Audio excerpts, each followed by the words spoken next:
الحمدللہ رب العالمین والصلاة والسلام علی حبیبہ محمد وآلہ وصحبہ اجمعین اما بعد فاعوذ باللہ من الشیطان الرجیم بسم اللہ الرحمن الرحیم ان اللہ فالق الحب والنوى اللہم سبحانک لا علم لنا الا ما علمتنا انک انت العلیم الحکیم مولایا صلی وسلم دائما ابدا علی حبیبک من زان البصر. معزز سامعین کرام، السلام علیکم ورحمۃ اللہ وبرکاتہ.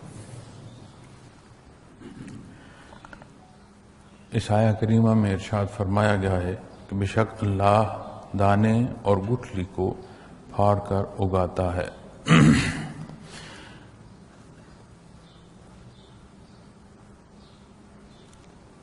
اس آیہ کریمہ میں اور اس سے آگے متصل حصے جو ہے دو پہلو. ایک حصہ شان قدرت کا ہے کہ اللہ کریم قادر مطلق ہیں کہ وہ پیدا فرماتے ہیں، مخلوق کو تخلیق فرماتے ہیں. پھر دوسرا حصہ یا دوسرا پہلو جو یہاں سے سمجھنا ہے یا سبق ہے ہمارے لیے کہ بنی نوع انسان کو اللہ پاک نے اس درجے کا شعور عطا فرمایا ہے کہ وہ ذاتی دنیاوی ضروریات جو حیاتی ضروریات ہیں اس سے نکل کر اس ساری کارگاہ حیات کو دیکھتے ہوئے اپنے لیے راہ کا تعین کر سکتا ہے، ایک ذات کو مان سکتا ہے، وحدانیت باری تعالیٰ تک اسے رسائی نصیب ہو سکتی ہے. یخرج الحی من المیت ومخرج المیت من الحی، نکالتا ہے جاندار کو بے جان سے اور بے جان کو جاندار سے نکالنے والا ہے. اب جب آپ اس پہلو پر غور فرمائیں گے تو بڑی واضح چیز سمجھ آتی ہے. عہد فطرت میں نبی کریم صلی اللہ علیہ وسلم کی بعثت سے پہلے جو وقت ہے اس میں جب بات ایمان کے حوالوں سے آتی ہے، اس موضوع پر بحث آتی ہے تو احکامات تو نہیں لوگوں تک رہے، متروک ہو گئے اس سے، لیکن وحدانیت باری تعالیٰ کا قائل ہونا ہی ایمان گردانا جاتا ہے. اب اس وقت وحدانیت باری تعالیٰ تک رسائی کیسے تھی؟ چونکہ عمومی طور پر عام آدمی تک ایک رسائی ایسی نہیں رہی تھی کہ جہاں وہ شرعی احکام اس کو پہنچتے. یہ ہے کہ کوئی نہ کوئی مخلوق میں ایسا رہا ہے کہ جس کے پاس حق رہا ہے، اور آخری جب دار دنیا سے اٹھا تو وہ موقع تھا جب نبی کریم صلی اللہ علیہ وسلم یہاں دار دنیا میں تشریف لائے. آپ صلی اللہ علیہ وسلم نے حق کا پرچم بلند فرمایا، تاں تک حق موجود رہا، لیکن عمومی جو حکم ہے اس پر جب بحث کی جاتی ہے تو یہ ہے کہ وحدانیت باری تعالیٰ تک کی رسائی. اب وہ رسائی کیسے تھی؟ آپ انسانی زندگی کو دیکھیں، ان پہلوؤں کو دیکھیں جو تجاوز پر ہیں، جہاں وہ اپنی خواہشات کی پیروی کرتا ہے تو ہر ایک نے کوئی نہ کوئی بت تراش رکھا ہے، چاہے بت پرست ہے یا چاہے بت پرست نہیں ہے. اگر حق پر نہیں ہے تو کوئی نہ کوئی بت اس نے تراش رکھا ہے، چاہے وہ یہ دعویٰ کرتا ہے کہ میں مانتا ہی کسی کو نہیں، اس کے باوجود کسی نے کسی کی ذات میں، کسی نے دولت میں، کسی نے طاقت میں. ایسا نہیں ہے کہ کوئی کہیں یہ کہہ سکے کہ اس کا ماننا کسی کے حوالے سے نہیں ہے. اس لیے جب انسان کو عبادت کے لیے پیدا فرمایا گیا ہے تو یہ بنیادی عنصر اس کے قلب میں رکھ دیا گیا ہے، یہ اس کے وجود کا حصہ ہے. اب جیسے یہ کوئی نہیں کہتا کہ مجھے بھوک نہیں ہوتی یا مجھے پیاس نہیں ہوتی، بیماری کے باوجود مکمل خوراک نہ بھی ہو تو وجود کی ضروریات پوری تب تک نہیں ہوتی جب تک اسے کوئی خوراک میسر نہ آئے یا وہ خوراک نہ لے. پیاس کے لیے یہاں تک بھی دیکھا گیا ہے کہ وجود میں ایسی بیماری ہے کہ بندہ پی نہیں سکتا، اسے انجیکٹ کر دیا جاتا ہے پانی کی، اس کی وجود میں پانی جائے۔ حلق خراب ہے، حلق سے پانی نہیں اتر سکتا، اسے آپریشن کر کے کوئی نہ کوئی ایسا نظام کر دیا جاتا ہے کہ اس کے معدے تک یہ چیز جائے۔ وجود کی ضرورت ہے، اور کوئی یہ نہیں کہتا کہ یہ بھوک کا ہونا یا پیاس کا ہونا یہ کوئی ایسی بات ہے جو انہونی ہے، فطری تقاضا ہے اور سارے سمجھتے ہیں۔ اسی طرح یہ جو مذہب کا ماننا ہے، اللہ جل شانہ کی وحدانیت تک پہنچنا ہے، یہ بھی انسان میں ایک فطری حصہ ہے۔ جب عبادت کو پیدا فرمایا ہے تو اس کے لیے جو انسانی مزاج میں جو چاہت، جو پسند اور جو اطاعت کے پہلو ہیں وہ اس کے نیا خانہ میں موجود ہیں۔ تو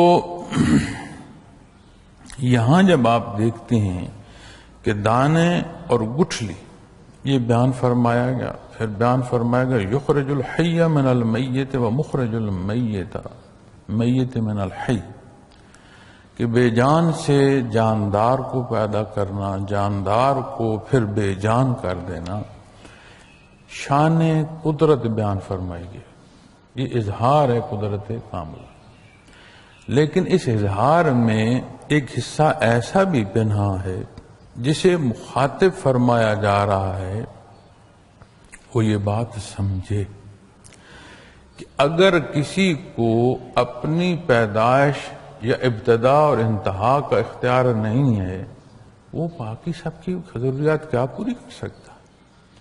جو خود مخلوق ہے، جسے خود اس پیدائش، اس آنے اور اس جانے کے پیمانوں سے گزرنا ہے، وہ کسی کی کیا ضرورت پوری کر سکتا؟ اور قرآن کریم دعوت دیتا ہے غور و فکر کی۔ اب غور و فکر کی دعوت اسے ہی دی جا سکتی ہے نا جو اس قابل ہو۔ آپ نے کبھی نہیں دیکھا ہوگا کہ کوئی نابینا کو کہہ رہا ہو کہ وہ دیکھو فلاں جگہ پر کیا نظر آ رہا ہے، کبھی نہیں دیکھا ہوگا۔ نہ آپ خود کریں گے، نہ آپ نے کبھی دیکھا ہوگا۔ بینا کو ہی کوئی شاید دکھائی جاتی ہے کہ وہ دیکھو فلاں جگہ پر کیا ہے۔ تو جب یہ دعوت دی جا رہی ہے تو یہ بنیادی طور پر عنصر بندے کے اندر موجود ہے۔ اب قدرت کے جو پہلو ایک مربوط نظام ہے، اور ہر شے میں اللہ کریم نے ایک ایسا حصہ تخلیق فرمایا ہے کہ جو عمومی تخلیق سے ہٹ کر ہے۔ حضرت جی رحمت اللہ تعالی علیہ یہاں برکت کے درخت کا بیان فرماتے ہیں۔ حالانکہ بیج کسی کو بھی لے لیں وہ بے جان ہے۔ اصول کیا ہے کہ بیج کو بویا جاتا ہے، رویدگی زمین کی جو ہے اسے اس بیج سے پھوٹ کر جس قسم ہے، جو قسم ہے اس کے مطابق پودا ہے، درخت ہے، کیا ہے، اس کے مطابق اس کی افزائش ہوتی ہے۔ تو حضرت جی یہاں صرف بیج ہی کی مثال نہیں دیتے، اور باریکی میں چلے جاتے ہیں، پیپل اور برگد کے درخت کی دیتے ہیں۔ کتنے بڑے درخت ہیں۔ وہ فرماتے ہیں کہ یہ جو پھل ہے برکت کا، اس پھل میں پھر باریک باریک بے شمار دانے ہوتے ہیں جس سے یہ درخت اگتا ہے۔ لیکن اصول کیا ہے کہ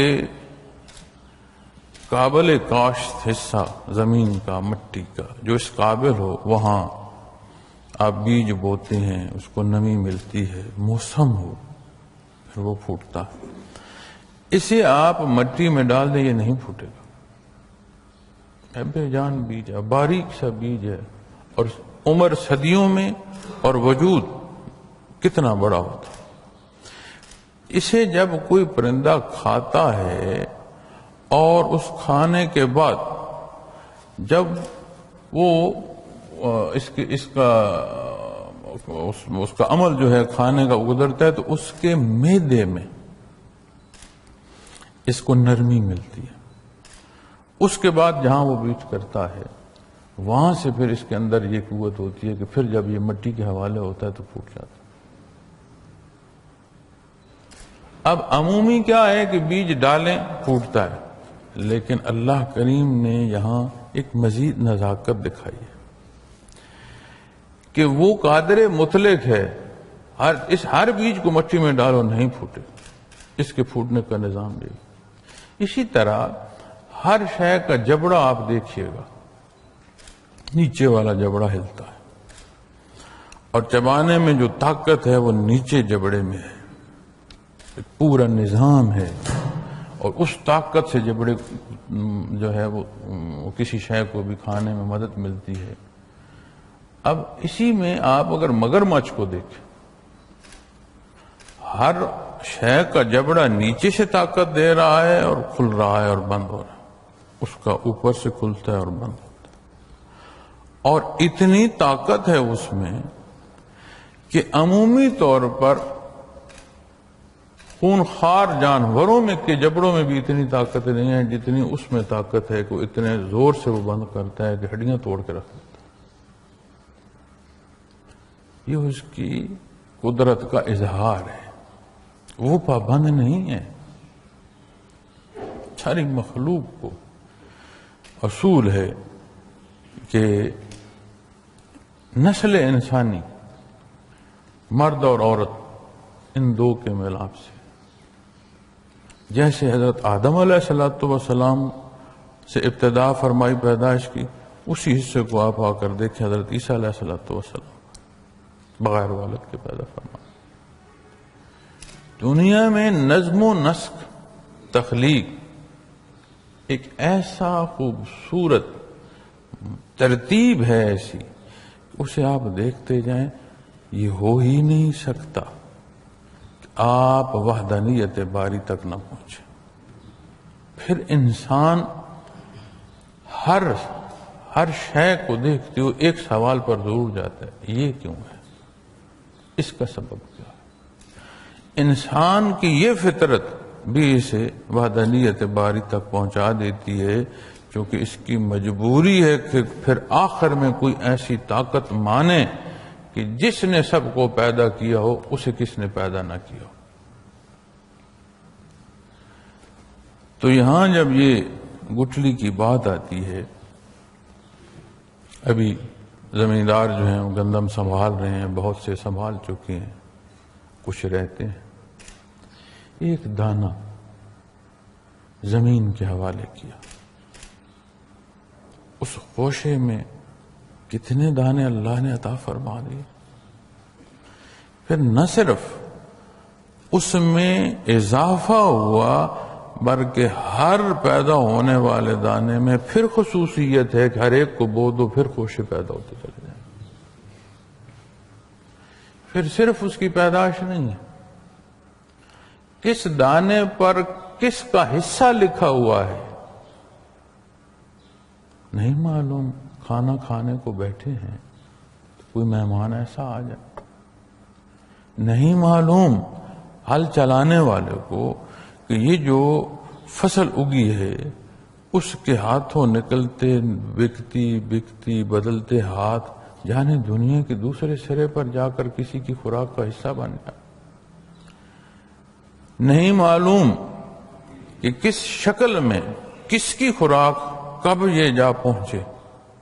اب ہم کوئی شے لیتے ہیں، بسکٹ لیتے ہیں، اب اس بسکٹ میں کیا کچھ ہے، کہاں کہاں سے وہ پیدا ہوا اور کہاں کہاں سے وہ پہنچا، کہاں وہ سارے نظام سے گزرا اور کس کی جا کر خوراک بنا. پھر یہ سارا نظام اتنا مربوط ہے کہ اپنے حصے سے زائد کوئی نوالا نہیں لے سکتا. حضرت جی رحمت اللہ تعالی علیہ فرمایا کرتے تھے کہ یہ مخلوق اپنے حصے سے ایک نوالا اگر زائد لیتی تو یہ تو آدھی زمین بھی کھا گئی ہوتی. اب سوچیں نا. پھر اپنے حصے سے زائد چھوڑ جاتی تو اتنا تعفن پیدا ہو جاتا کہ یہاں زندگی ویسے ہی محال ہو جائے. تو جب یہ سارا نظام ہستی چل رہا ہے تو پھر اے بندے مومن تجھے کیا تڑپ ہے کہ تو شان کریمی سے نکل کر اپنی ذات کی انا میں جا پھنسے. مان کے عمل نہ ماننے والوں جیسا ہو جائے.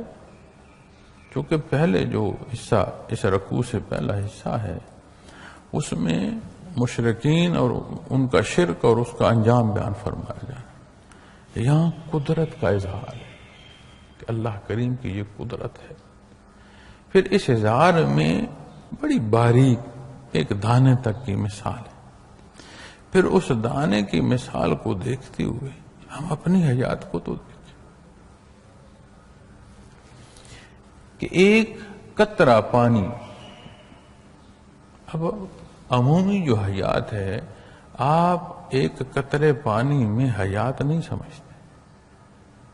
اس نے کیسا کڑیل جوان پیدا فرما دیا. اس نظام حیات سے پیدا ہونے والوں میں کیسے کیسے مفکر ہے، کیسے کیسے سائنسدان آئے، کیسے کیسے اطباء معالج آئے، رہنما پیدا ہوئے، مخلوق کی رہنمائی کا سبب. پھر اس پیدائش کے بعد جس نے اپنا آپ کو کمال سمجھا اس اسی دنیا میں وہ اپنے اس کمال کو لے کر اپنا انجام کیسا پا گئے.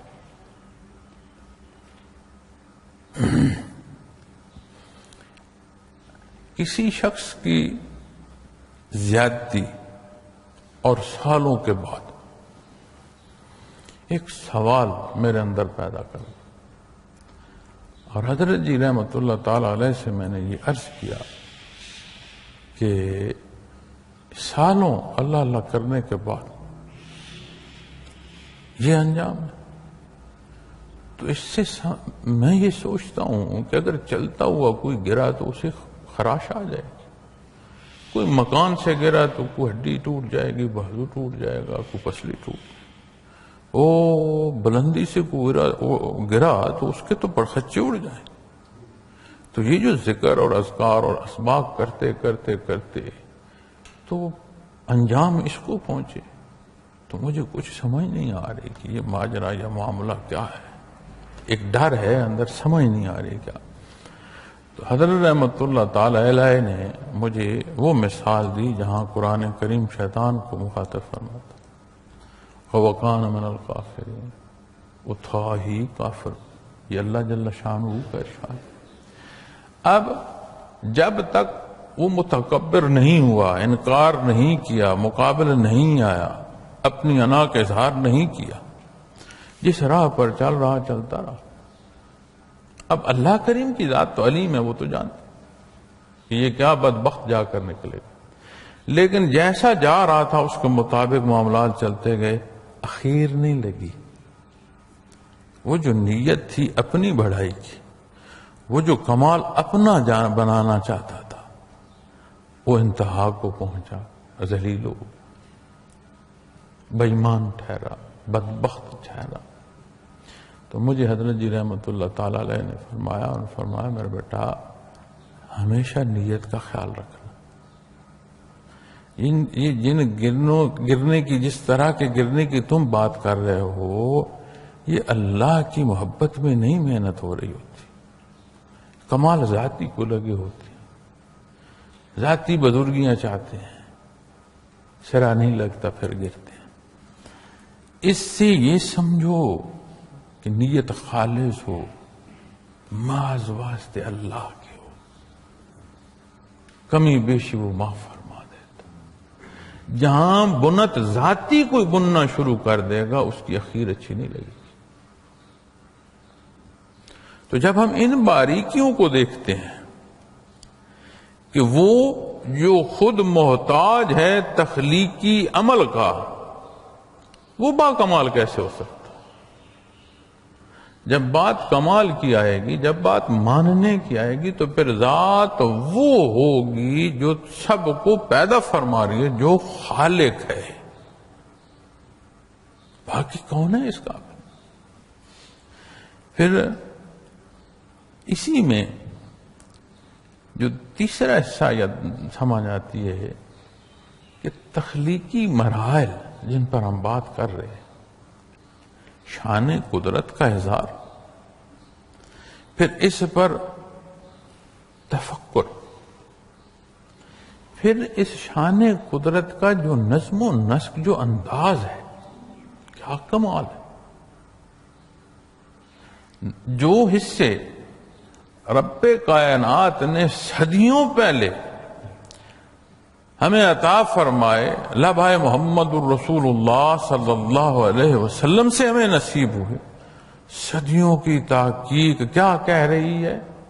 آپ بچے کے نظام کو دیکھ لیں، پیدائش، اس تولید کے نظام کو دیکھیں، کیا کہتی ہے تحقیق صدیوں کی؟ یہ بھی جو فرمایا اللہ کے حبیب نے حق فرمایا. اب بے عملی جب آتی ہے تو کیا ہوتا ہے؟ ہمارے نیشنل ٹیلی ویژنز جو ہیں، ایک تو جب کہا جاتا ہے نا نیشنل، تو اس سے مراد ہوتا ہے قومی ٹی وی، جس سے مراد پی ٹی وی ہوتا ہے. لیکن میں اس زمرے میں کہہ رہا ہوں جو قومی سطح پر بلکہ انٹرنیشنل لیول پر دیکھے جاتے ہیں، ہمارے دنیا کے بیشتر ملکوں میں دیکھے جاتے ہیں. وہاں جب ہمارا مسلمان بھائی، چونکہ ہم تو نہیں کسی کو کہہ سکتے کہ یہ کون ہے جب تک کہ وہ اس کا اظہار نہ کرے، کون ہے، کس درجے کا ہے، اللہ بہتر جانتا ہے. جب نام مسلمان کا، دعویٰ مسلمانی کا، اور جب وہ یہ کہے کہ یہ کون سے آلات ہیں، یہ کیسی ہماری سمجھداری ہے، ہر شے کا انحصار سائنس پر ہے، تو سائنس کو یہ نہیں سمجھتے. میاں سائنس تو وہ ہے، حال کی جو سائنس کی ایجادات ہیں انہیں دیکھ لو، اپنی کی ہوئی بات کو رد کر جاتے ہیں، اپنی تحقیق کا خود انکار کر دیتے ہیں. ان کی حتمی بات صرف وہی رہی ہے جو قرآن کریم کے تحت آئی ہے، اس میں تبدیلی نہیں دیکھو گے. کیوں؟ وہ ہے ہی حق. باقی کتنی تحقیقیں ہیں. کھانے کی ایک شے، اب دیسی لوگ ہیں، زمیندار لوگ ہیں، ہمارے ہاں گھی، دیسی گھی، اس پر بچپن سے ہی ایک ہوتا ہے کہ یہ وجود کے لیے اچھا ہے. کتنے سال یہ منع کیا گیا ہے کہ جی گھی نہیں کھانا، کیوں؟ یہ نقصان دے گا. اب کتنے، یہ چند سال ہو گئے، 2-4 سال، اب زور یہ دیا جاتا ہے کہ گھی ایک مقدار میں کھاؤ، تمہاری صحت کے لیے بہتر ہے. تو میڈیکل سائنس ہی کہہ رہی ہے. تو جب دعوے ایمانی کے ساتھ بندہ اپنے آپ کو سائنس کے متحجی میں سمجھے اور حق کی حقیقت کو روز روشن کی طرح آیا ہوتے ہوئے نہ دیکھے، کہاں کھڑا ہے؟ یہاں سمجھے اس بات کو. دنیا میرے اللہ نے اسباب سے بنائی ہے. یہ جو وبا ہے، اسی کے تحت یہ حفاظتی اقدامات ہیں نا. کتنے ہمارے بھائی ہیں، کتنے ساتھی ہیں جو اس سال امسال اعتکاف پر مرکز میں نہیں آ سکے. کیوں نہیں آ سکے؟ منع کیا. کیوں منع کیا؟ لوگوں کو اللہ کے گھر سے دور رکھا جائے. یہی حفاظتی تدبیر کے تحت کہ رش نہ کیا جائے، جو سبب ہے اسے اختیار کیا جائے. لیکن کیا ہم سبب کو کل سمجھتے ہیں؟ کل تو اس کی ذات، سبب تو اصول ہے.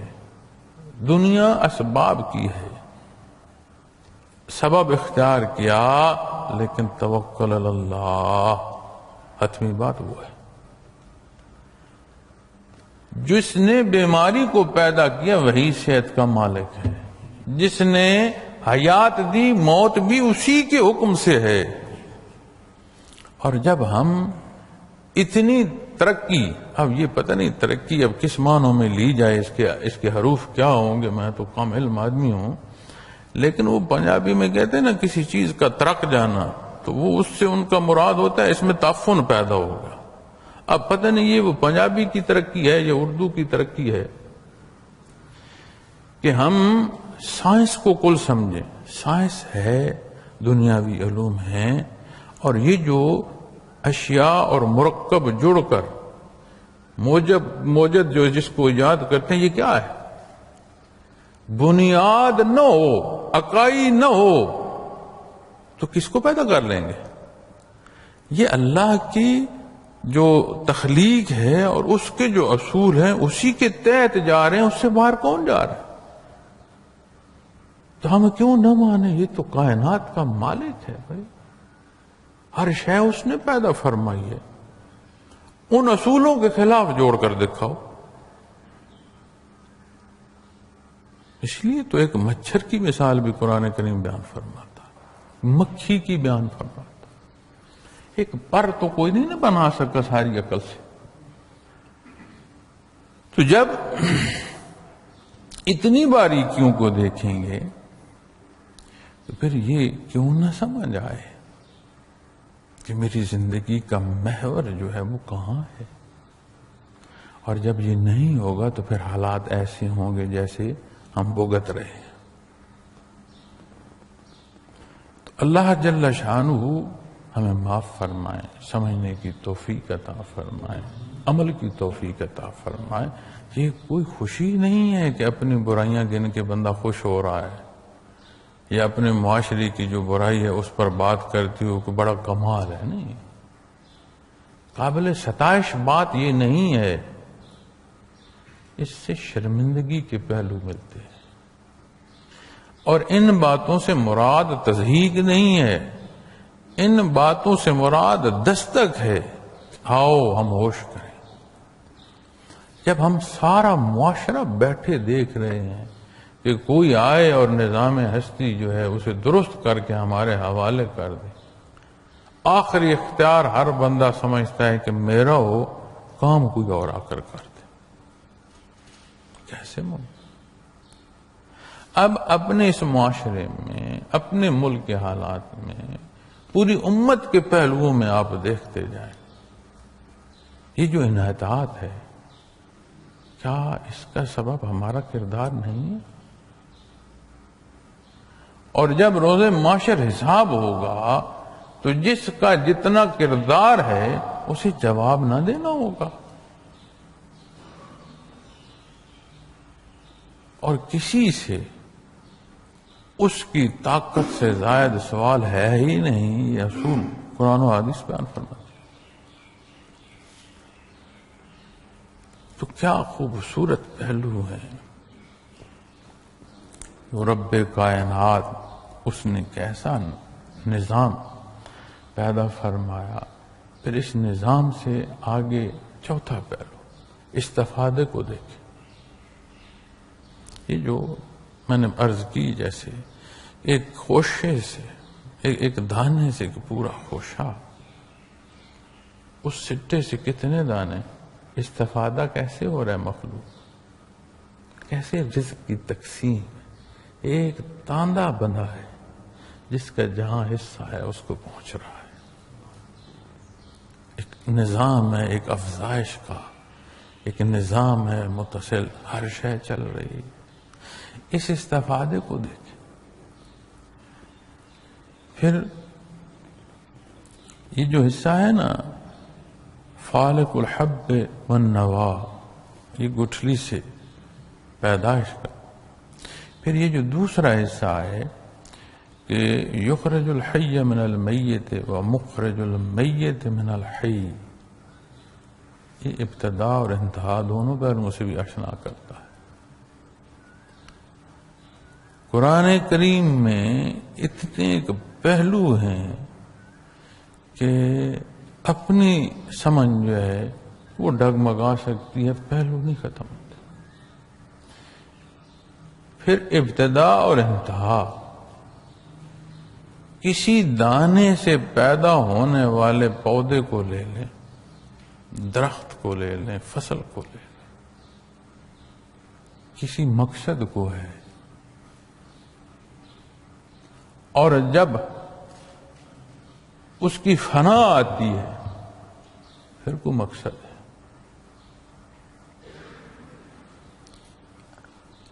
ہم جب زمین میں ہل چلاتے ہیں تو کیا ہوتا ہے، فصل کے لیے تیار کر رہے ہیں، ٹھیک ہے بھائی، فصل کے لیے تیار کر، یہ جو پہلے سبزہ اگ گیا اس نے تو زمین خراب کر دی، محنت کی جائے، اس پر ہل چلایا جائے، بالکل ہی چلائیں۔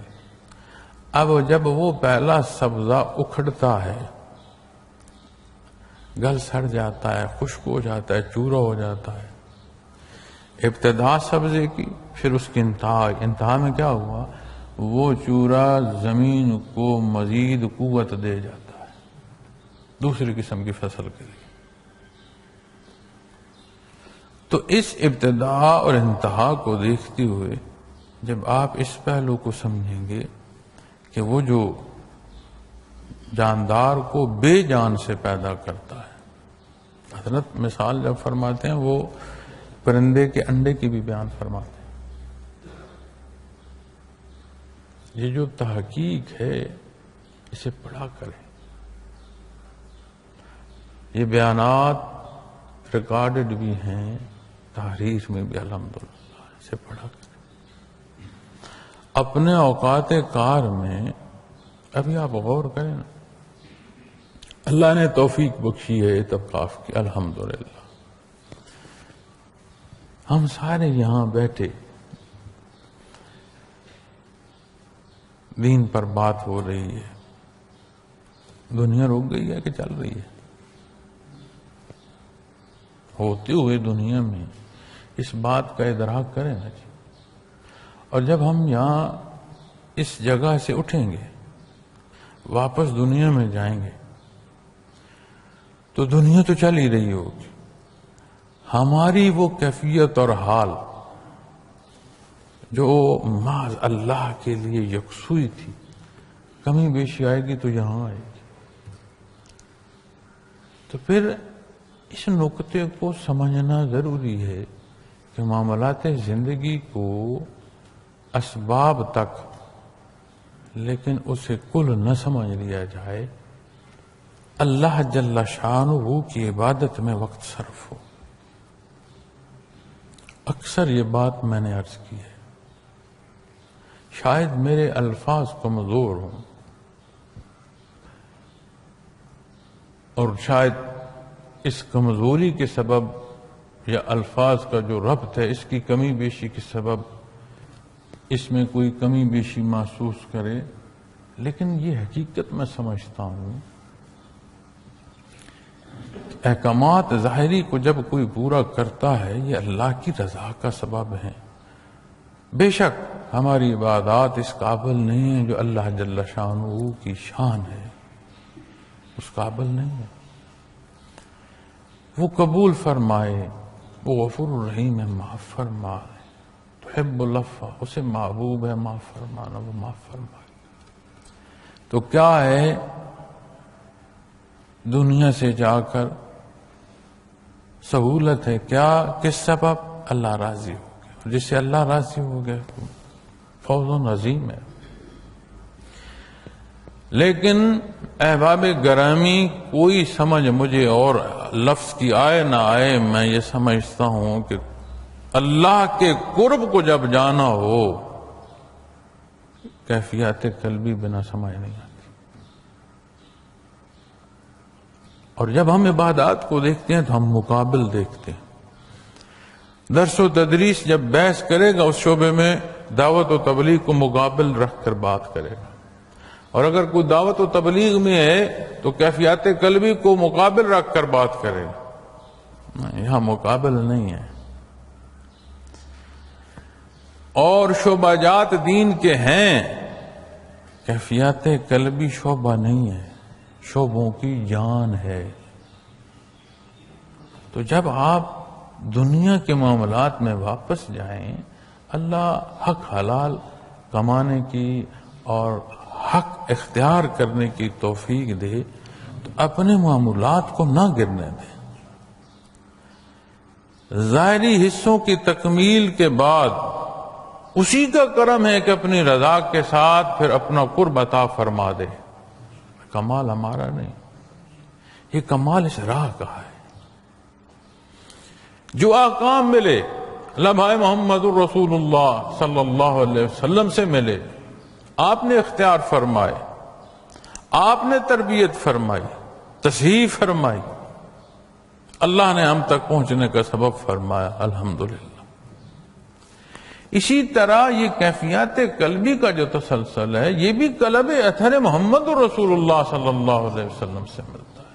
جب اس کی عظمت کی بات ہوگی تو بات میری عظمت کی نہیں ہے کہ میں کو تکبر کر رہا ہوں، تو کچھ نہیں ہے بھائی، کچھ نہیں ہے۔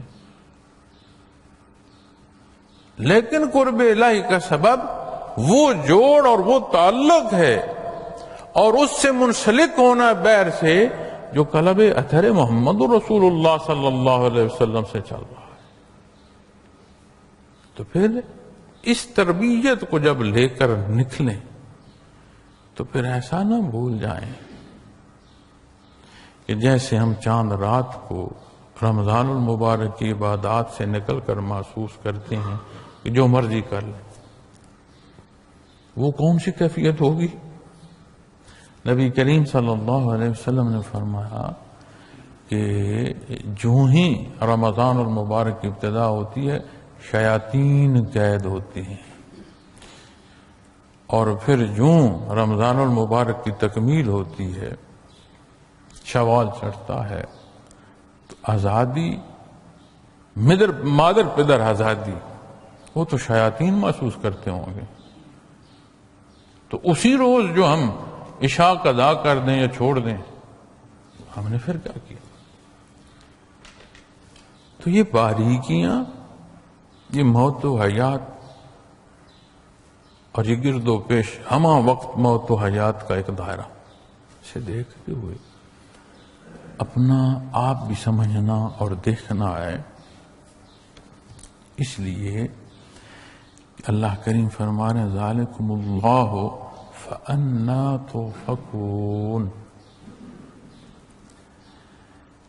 یہی تو اللہ ہے، پھر تم کہاں بہ کے پھرتے ہو؟ یہ جو چل رہا ہے نظام، یہ جو دانے کا پھوٹنا ہے، یہ جو موت و حیات ہے، آج خود تو نہیں ہے میاں، تو پھر کہاں بہ کے جاتے ہو؟ انسانی وجود جو ہے، یہ جو باڈی سیلز ہیں، ایک سیلز کا مرکب ہے، حیات میں رہتے ہوئے اس وجود میں اتنی موت و حیات ہے کہ صرف اسی کی تحقیق میں لگے رہو تو زندگی تمام ہو جائے۔ 6 مہینے ایک سیل کی حیات، وجود سارے سیل کا مرکب ہے، کس سیل کی کیا پیمانہ، کس طرح، یہ بہت باریکیاں ہیں۔ 6 مہینے بعد سیل ختم ہوتا ہے، اس کی جگہ دوسرا سیل لے لیتا ہے۔ اس کا مطلب ہے کہ پورا وجود جو ہے، کون سا سیل کس وقت اس کی ابتدا اور انتہا ہے، لیکن ہر باڈی سیل 6 مہینے بدل رہا ہے۔ یہی تو سبب ہے، جب سیل کمزور آتا ہے تو وہ جگہ نحیف ہوتی ہے، وہاں بیماری ہوتی ہے۔ شفا کی بات آتی ہے تو وہاں جو سیل اس کی جگہ لے رہے ہوتے ہیں وہ طاقتور ہوتے ہیں۔ بچپن سے جب اوپر آتا ہے تو وہ سیل طاقتور آتے جاتے ہیں، ٹھہر جاتی ہے زندگی ایک جیسے ہیں۔ جب پختگی آتی ہے، کمزوری آتی ہے تو وہ سیل کمزور ہوتے جاتے ہیں، آنے والا سیل جو جگہ لے رہا ہے وہ کمزور ہے، تو اپنا وجود بتا رہا ہوتا ہے۔ تو موت و حیات کی باریکیاں سامنے تو ہیں، اندر کتنی؟ ذالکم اللہ فانا تؤفکون، یہی تو اللہ ہے، پھر تم کہاں بہ کے پھرتے ہو؟ اللہ جل شانہ یہ کیفیت اور یہ حال ایسا عطا فرمائے کہ یہ زندگی تمام ہو جائے لیکن یہ حال ہم سے جو ہے گم نہ ہو.